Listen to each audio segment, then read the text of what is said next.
खुदावंद यीशु मसीह की सलामती आपके साथ हो। Good morning. आज 10 दिसंबर 2021 है।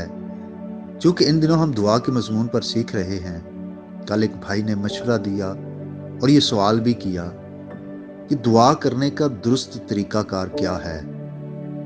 कहते हैं किसी वक्त में एक छोटा बच्चा, उसकी मामा ने उसको कहा कि बेटा आप दुआ करो।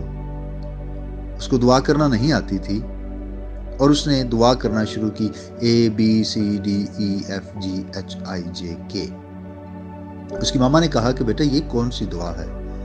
उसने कहा कि मुझे दुआ करना नहीं आता, मुझे अल्फाज भी वो नहीं आते, लेकिन ये सारे अल्फाज जो भी होंगे ये ABC से ही बनेंगे, जो अल्फ़ाबेट्स हैं। तो खुदा वो खुद ही लफ्ज़ बना लेगा, क्योंकि उसको पता है कि मैं क्या मांग रहा हूँ। अगर वो बच्चा बड़ा होकर भी ऐसे ही दुआ मांगेगा तो वो कतई तौर पर काबिल कबूल नहीं है।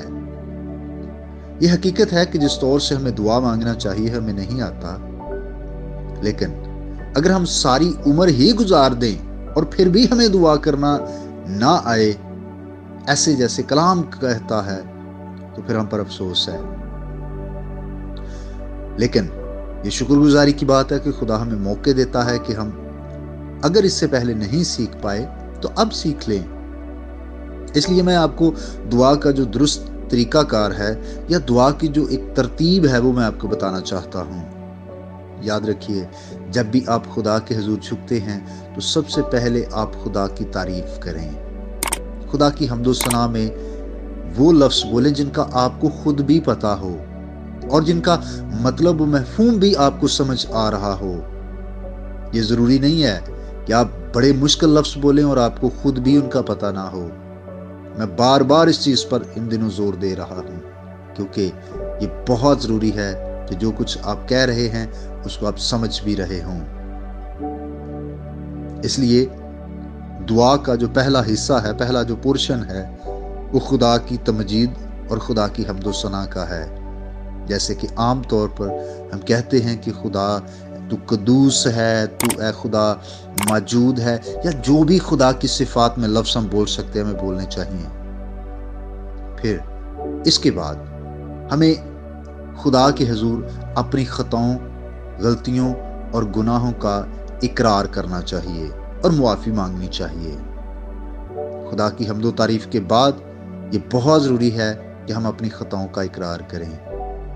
जब हम अपनी खताओं का इकरार करें तो उसके बाद ज़रूर है कि खुदा की दी हुई सारी बरकतों के लिए, उसकी सारी नेमतों के लिए शुक्रगुजारी के अल्फाज और कलमात हमारे मुंह से निकलें।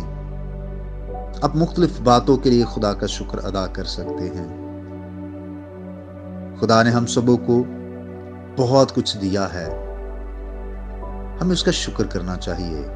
हम अक्सर ये देखते हैं कि ये नहीं है और उसका हम गिला करते हैं, लेकिन ये नहीं देखते कि जो कुछ है हमारे पास हमें उसका शुक्र करना चाहिए। और फिर आखिर में हमें खुदा से मनाजात और दरख्वास्तें करनी चाहिए। और हमारी दुआ का इख्तिताम यूं होना चाहिए कि हम वो सारी दरख्वास्तें जो बाप से मांग रहे हैं यीशु मसीह के वसीले से, और आमीन का मतलब है ऐसा ही हो या मैं इस बात से इत्तफाक करता हूँ। इसलिए मैं दोहरा देना चाहता हूँ ताकि दुआ की दुरुस्त तरतीब को आप समझें।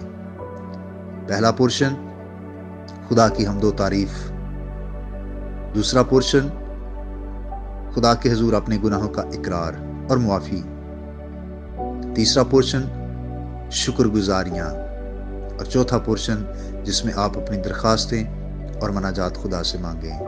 खुदा आपको बरकत दे। आइए हम दुआ करें। ऐ प्यारे आसमानी खुदा, तू तकद्दस के बायस नहायत जलाली है, तुझसा कोई और नहीं है। हम तेरी शुक्रगुजारी करते हैं, तू दुआओं का सुनने वाला है। हम अपनी तमाम इंसानी कमज़ोरियों, ख़ताओं को मानते हैं, इकरार करते हैं, हमें मुआफ़ कर। और हम शुक्रगुजार हैं ऐ खुदा आज के इस नए दिन के लिए, इस सुबह के लिए तेरा शुक्र अदा करते हैं।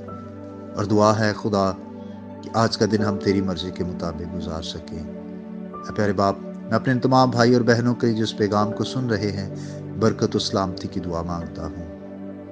تیرا ہی جلالی بزرگ اور پاک ہاتھ ہر طور سے بڑھ جائے اور اپنے لوگوں کو برکت دے۔ اے خدا، میں خاص طور پر بیماروں کے لیے دعا گو ہوں، ان کو شفا دے، اور جو کسی مشکل، پریشانی اور مصیبت میں ہیں ان کی بھی مدد فرما، یسوع مسیح کے نام سے آمین۔ میرا نام پاسٹر بشارت ہے اور یہ پیغام آپ کو ایونجیلیکل چرچ اٹا کی طرف سے بھیجا گیا۔ اب تک ہمارا چینل سبسکرائب نہیں کیا تو ابھی سبسکرائب کریں اور بیل آئیکن کو کلک کر کے ہماری لیٹسٹ ویڈیوز کے بارے میں